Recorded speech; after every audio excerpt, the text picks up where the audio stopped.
Guys,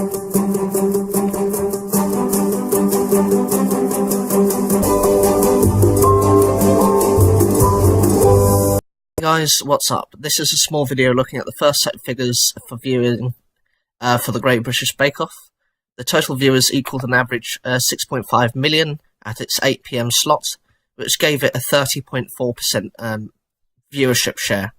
At its peak, this reached 7.7 million and a 34.6% share. Though this figure makes it the most popular show on Channel 4, it is still down on the average achieved by the BBC, which maintained a steady 10 million.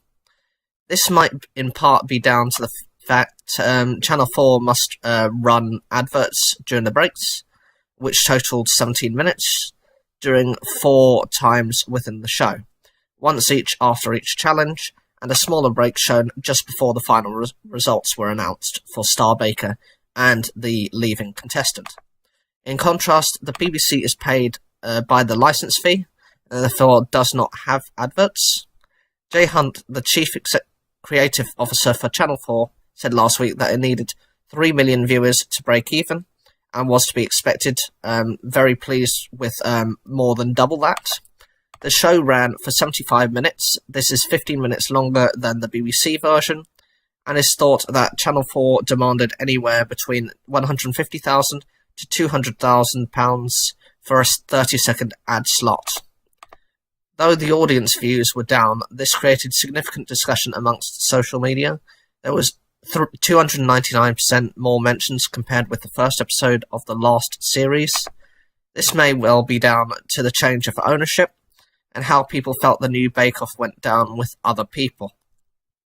Bake Off was mentioned 179,538 times, with most of these mentions on Twitter, with 45% positive and 36% negative. This compares with 46,078 mentions last year, 44% of which were positive and 29% were negative. A final thought is that since it is shown on a Tuesday night, there's nothing else shown by the other main channels. These are BBC One, BBC Two, ITV and Channel 5, that rivals Bake Off, and so the results were to be expected. In conclusion, Channel 4 has done well for itself, purchasing the rights to Bake Off, but it remains to be seen as to how these figures will do further down the series.